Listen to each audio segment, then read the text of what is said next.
আশা করছি সবাই ভালো এবং সুস্থ আছো। লাস্ট পর্বে আমরা ফাংশন নিয়ে আলোচনা করেছিলাম। এই পর্বে আমরা পিএইচপির আর্গুমেন্ট এবং কি বলতো প্যারামিটার নিয়ে আলোচনা করব।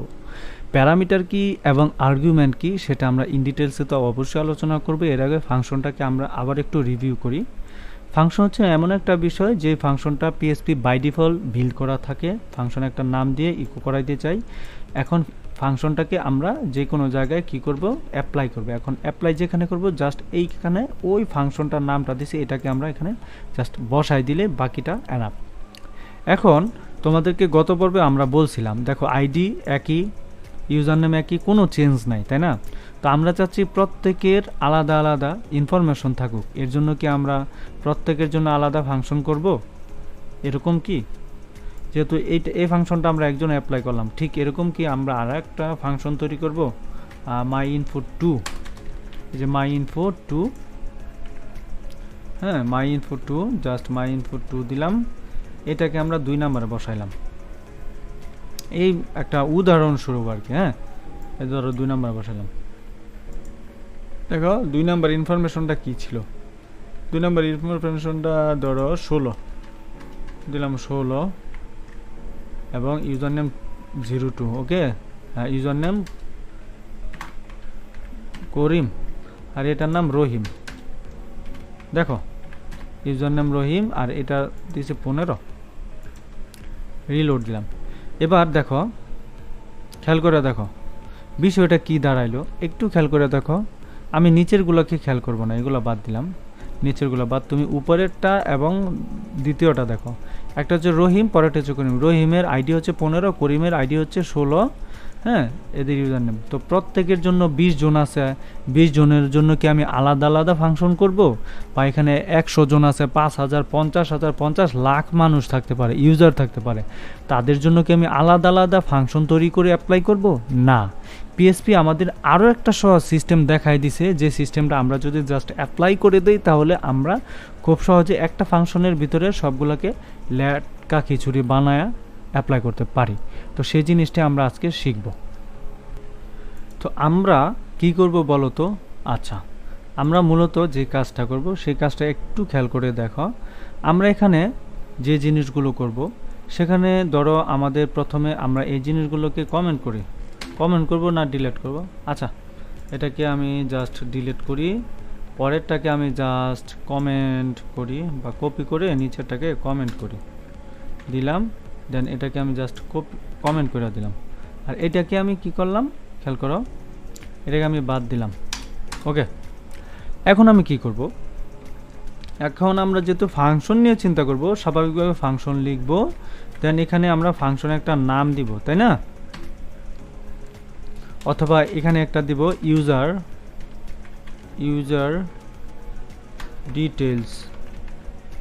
ডিটেলস নামে একটা আমরা কি একটা ফাংশনের নাম লিখব। দেন আমরা সেকেন্ড ব্র্যাকেটের এখানে এসে ইকো লিখব, তাই তো? ইকো লিখব। ওকে, ডান। ইকোতে যাই লিখব, সর্বশেষ আমরা এই জিনিসটাকেই কিন্তু কি করব বলতো? এই জিনিসটাকে আমরা এখানে এসে এই যে এই কাজটা করলেই আমাদের ইনফরমেশনটা ইউজারের ডিটেলস এখানে দেখাবে, তাই না? ইকোতে। আচ্ছা, এখন ইকোতে আমাদের কি দেওয়া দরকার ছিল? আমরা যদি ম্যানুয়ালি টাইপ করি তাহলে রহিম, করিম, জব্বার এগুলো দিব, তাই না? এই যে আমরা যদি চলে গেল। আচ্ছা, এখন দেখো আমরা যদি ম্যানুয়ালি তৈরি করি তাহলে এগুলো তৈরি করব, আইডি, হ্যাঁ সরি আইডি, এগুলো সেটা নাম টাম দিয়ে দেওয়ার পরে শেষ করব, দেন রিলোড। ওকে, এরকম আসবে, তাই তো? আচ্ছা, দেখো এখানে কিন্তু কি দেখাইছে বলো তো? ইরর দেখাইছে। কারণ আছে, এই ফাংশনটা আমরা কোথাও কিন্তু এটা অ্যাপ্লাই করি না। অ্যাপ্লাই করছি কি? হ্যাঁ, অ্যাপ্লাই করি না। ধরো উপরে গেলাম, উপরে যাওয়ার পরে এটাকে আমরা অ্যাপ্লাই করলাম, দেন রিলোড। ওয়াও, একটা জায়গায় অ্যাপ্লাই হয়েছে আর বাকিগুলোতে অ্যাপ্লাই হয় নাই, সেগুলো আমরা পরে বলতেছি। দ্বিতীয়টাতে অ্যাপ্লাই করলাম, হ্যাঁ রিলোড দিলাম, দেখো হয়ে গেল, হয়েছে না? আচ্ছা, যাই হোক, দুইটা আমাদের ঠিক হয়েছে, বাকিগুলো কিন্তু ঠিক হয় নাই। আমরা বাকিগুলো তো অ্যাপ্লাই করি, দিলাম।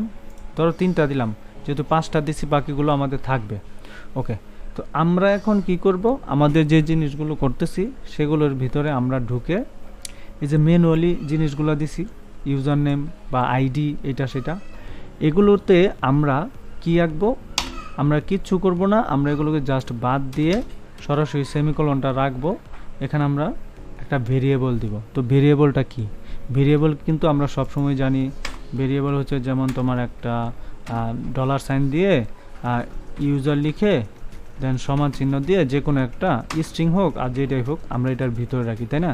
বাট আমাদের জিনিসটা এরকম না, আমাদের জিনিসটা এরকম না, আমরা জাস্ট যে কোনো একটা নাম দিয়ে, যেই কোনো একটা নাম দিয়ে আমরা ওই যে আমাদের যে ফাংশনের ভিতরে যে প্যারেন্থেসিসটা আছে এইটার ভিতরে আমরা জাস্ট এটা লিখে দিলাম।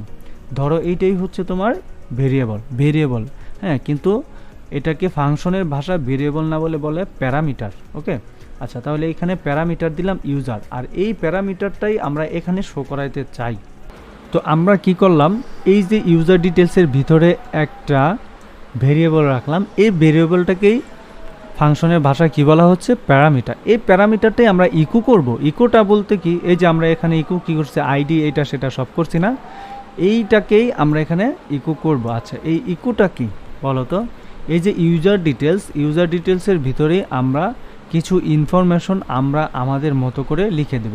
তাহলে এটা আমরা বাদ দিলাম, এখান থেকে বাদ দেওয়ার পরে যেহেতু এটা আমরা তৈরি করছি এবং আমাদের এটাকে কি করতে হবে বলো তো, বলো কি করতে হবে, আমাদের এখানে শো করাইতে হবে, তাই না?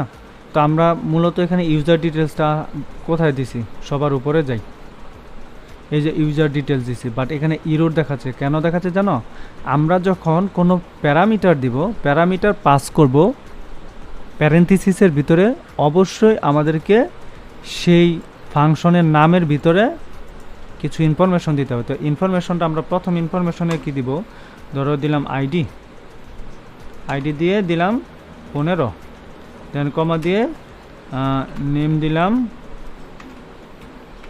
মাসুদ দিয়ে রিলোড দিলাম। দেখো একটা চেঞ্জ হয়েছে, রাইট? পরেরটাতে সেম টু সেম আমরা কি করব, এখানে আসব, আসার পরে আমরা পরেরটাতে এখানে দেখো 16 দিব, 16 দেওয়ার পরে দিব রহিম দিলাম, ঠিক আছে? পরেরটাতে আমরা আসি, পরেরটাতে এসে আমরা এখানে দিব 17 দিলাম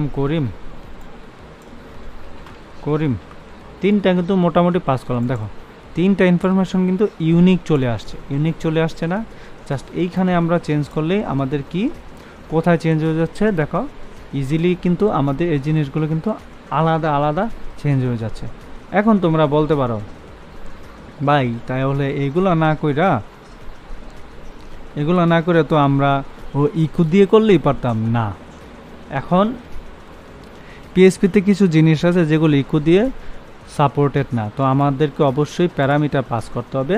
তো প্যারামিটার পাস করে আমাদেরকে লিখতে হবে। এখন আমরা প্যারামিটার দিলাম, প্যারামিটার পাস করলাম, এই যে আমরা মাই ইউজার ডিটেলসের ভিতরে জিনিসগুলো দিলাম, এগুলো কি বলতে পারো, বলো? আচ্ছা, এগুলো তোমরা বলতে পারবে না, এগুলোকে বলা হচ্ছে আর্গুমেন্ট, অর্থাৎ নিয়ম বা কি মানে ইনফরমেশন আর্গুমেন্ট বলা হয়। এই আর্গুমেন্ট আমরা এখানে পাস করেছি, ঠিক আছে? প্যারামিটার পাস করলাম আমরা কি কোথায় বলো তো, প্যারামিটার পাস করলাম আমরা আমাদের ফাংশনের ভিতরে ইউজার ডিটেলসের ভিতরে, হ্যাঁ। আর এই আর্গুমেন্ট আমরা পাস করছি কই, আচ্ছা এখন দেখো ইরোর কিন্তু দুইটা আছে, আমরা এখানে বসাই, এখানে বসাই, দেখবা ইরোরটা নাই, এই যে ইরোর চলে গেছে, দেখছো? এখন কিন্তু আমরা আলাদা মতো আমাদের মতো করে আমরা এখানে জাস্ট একটু চেঞ্জ করলেই হবে, তাই না? আচ্ছা, এ হচ্ছে পিএইচপিতে তোমার পিএইচপি ফাংশন, দেন আর্গুমেন্ট, প্যারামিটার, এগুলোকে তো স্টেপ বাই স্টেপ তো আমরা জানলাম মোটামুটি। আমরা আরও পরবর্তীতে ডিটেলস জানবো যখন আমরা সরাসরি কোনো প্রজেক্ট করব। প্রজেক্ট অবশ্যই তোমাদেরকে দেখাবো করে। বিষয়টা এমন না যে আমরা শুধুমাত্র ভিডিওই করব, ভিডিওর পর আর কোনো প্রজেক্ট দেখাবো না। আমি অবশ্যই তোমাদেরকে প্রজেক্ট করে দেখাবো একেবারে A to Z, HTML থেকে ধরে CSS, তারপরে তোমার পিএইচপির মাধ্যমে কিভাবে প্রজেক্ট তৈরি করতে হয়, কোন স্টেপে কেমনে তৈরি করতে হয়, কি দিয়ে তৈরি করতে হবে, কোত্থেকে তৈরি করতে হবে, এগুলো সব ডিটেলস দেখাবো। এখন আমাদের পিএইচপিটা অ্যাটলিস্ট শেষ করতে হবে, কমপক্ষে শেষ করে তারপর আমরা এটাকে প্র্যাকটিক্যালে চলে যাব। তো তোমরা এতটুকু প্র্যাকটিস করবা, পরের স্টেপে আমরা দেখব আরও কি নিয়ে আমরা আলোচনা করতে পারি। Thank you so much.